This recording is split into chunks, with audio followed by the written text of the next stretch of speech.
What's up, Design family, and welcome back to another episode of Fittdesign TV. So glad to have you back on the channel. On today's episode, we'll be looking at how to create unique and authentic designs for your brand to help you stand out from the crowd. I'll be giving you guys my key tips on creating unique designs based on my experience as a professional sportswear and graphic designer working in the field over the last 4 years. We'll look at how to create designs that not only look unique and authentic, but also those that align with your brand's core values and actual aesthetic and vision moving forward. Having unique designs is absolutely essential when it comes to the hyper-competitive world that we find ourselves in. So this episode will give you kind of key tips or philosophies to help you stack the cards in your favor so that you can come out the gate swinging with designs that you can be proud of and products that you can stand behind. What's up, Design family, and welcome to Fittdesign TV. So glad to have you here. On this channel, we discuss all things sports fashion, graphic design, manufacturing, and technology. We'll discuss key topics, answer pressing questions, and provide actionable steps on starting your own product line. If you're interested in any of the above topics, stick around. You're in for a good one.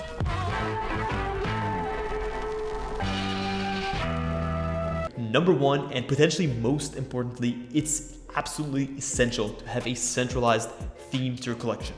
The way I look at it is a centralized theme is going to give you a set of guiding philosophies that are going to help you answer the design questions that inevitably do come up during the process. This can be as simple as trying to understand, what am I trying to achieve with my collection? What is the centralized theme? Am I trying to go for more of a sustainability approach? Or am I trying to go for a functional set of items? Or am I trying to stick down to something that's more minimalistic? Each of these themes is going to give you the tools necessary to answer those questions. For example, let's just say you're going for a sustainability approach. The very nature of that theme is going to inform your production techniques. It's going to inform the types of colors you choose, the packaging sets. It's going to inform the types of cuts you make. So having a centralized theme is going to give you the answer to those questions when they do come up, and it's going to give you the confidence to answer those questions and to keep moving your design process forward. Number two is don't hesitate to collaborate and ask for feedback. As designers, it's extremely easy for us to get stuck in our own heads and to only want to trust our own decision-making ability. Yes, there is something to be said, especially when it comes to creating unique design, to trust yourself and to move forward. But by actually bringing in the opinions of others and expanding your horizons, you're really exposing yourself to different opinions that you didn't know existed. There's many different solutions to problems, and sometimes a problem may arise when it comes to your design, and the solution that you thought existed or didn't even know existed might be ready for someone else. So make sure that you're pulling in different creative resources, that you're expanding your opinions, and that you're bringing in people with different views that can challenge yours. This is a great way to actually bring depth and originality to your designs. I'll give you a very clear example. Chances are you haven't seen everything in the world, but by pulling in from different resources and different people's experiences, you can actually expand your double-checking ability. Someone else may take a look at your design, and though you may be convinced that it's absolutely 100% original and never been seen before, just by nature of their experiences and what they've seen before, they may be able to call out striking similarities to other brands and other products that they've personally seen that can help you to stray away from this unintended duplication of design and resources. So definitely ask for feedback and be open to it. This is a great way to create depth, uniqueness, and more originality to your designs. Number three, make sure to take the time to research trends, designs, colors, and materials. You need to do the work upfront to understand the market you're going into, and there are great actual forecasting companies that help you to read trends, to look at past history, past data, and just overall have a much better understanding of the business environment that you're walking into. A great resource is WGSN, which is a global forecasting network, and they have a ton of different industries that they deal in. Well, one of them is fashion, and the reports and insights that they give are absolutely invaluable. Make sure that you're looking at trendy designs. How is the world moving? A great example of this is over the last 2 years, the pandemic left a lot of people to be working from home. This in general shifted consumer trends towards a more casual style of apparel. And in general, as consumer trends change, brands must be ready to fill in the gaps in the market that are undoubtedly going to arise. Also, look at things like colors. It's important to make sure that any color scheme that you pick aligns with your brand's authenticity and direction.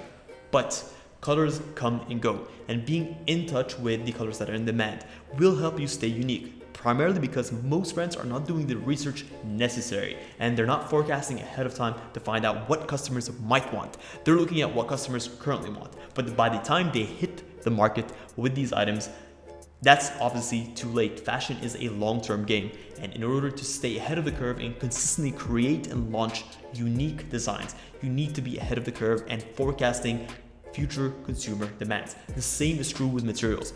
Materials play an integral part in any product's makeup, and material sort of trends come and go. Now we moved into a more sustainable material realm as people become more conscious of the world that we live in, as people become more conscious of the way that their clothing is having an impact in the environment. Again, this will change moving forward, so being in touch with where consumer trends are going to go is going to help you be authentic and unique when the time comes that your products are launched, and you're going to find yourself ahead of the curve and having created products that others simply don't have the foresight or the resources to make. Number 4, make sure to understand your brand and your direction.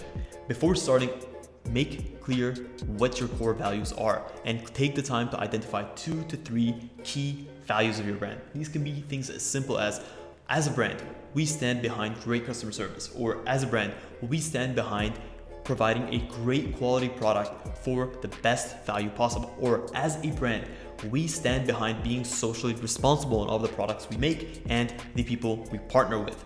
These core values are essential frameworks, guys. You need to look at these as frameworks. By having a clear idea of what your brand is and what your products are trying to achieve, the design questions that come up, the production questions that come up, are going to have an answer to them. You're always going to need or be able to look back at your framework, and you'll be able to make the answers, or you'll be able to make the responses necessary to those questions. So identify your core brand values, understand where you're heading and how you're going to get there, and your products will follow, and undoubtedly they'll become unique because you're starting from a place of uniqueness. You're not looking at brands XYZ and trying to emulate what they're doing.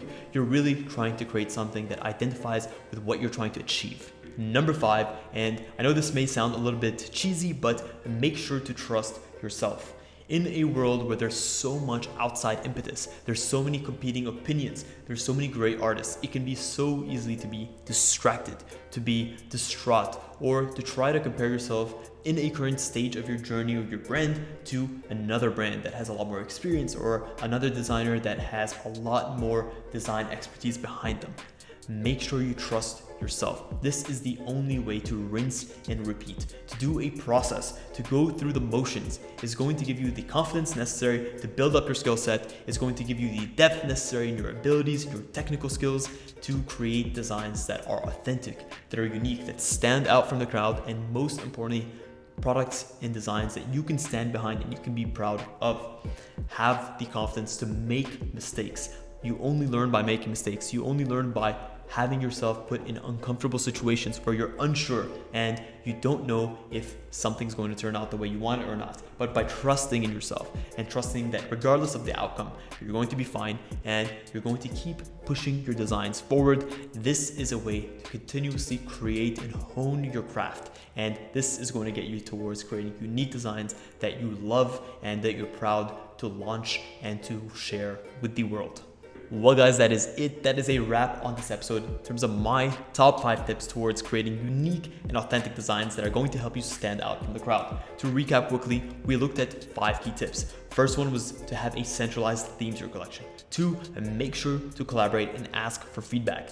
3, research your designs, trends, colors, and materials. Do the work necessary. Give yourself the tools that you need to stand out. 4, understand your brand's direction and vision. Identify 2 to 3 core values and stick by them. And number 5, and most importantly, trust yourself. Understand that you need to give yourself the ability to make mistakes and learn from mistakes moving forward. Guys, if you enjoyed this episode, please consider smashing a massive thumbs up and consider subscribing to our channel if you haven't done so already. Also, if you want to book a one-on-one consultation call, we can discuss anything from personal style, or we can get a bit more technical and look at how to set up a new fashion business, how to create unique designs. We can go more into detail and tailor our specific expertise and recommendations towards your brand and what you're trying to achieve. I love hopping on these calls because it gives me a chance to really understand the different mindsets and values that exist out there. And believe me when I say, there's so much room for different visions and different brands in this world, and it's an absolute pleasure to get the chance to work with so many of these different brands. Guys, if you enjoyed this episode, let me know in the comments below what other topics you want to hear us cover next. And thank you so much for tuning in to Fittdesign TV. Until next week's episode, stay awesome.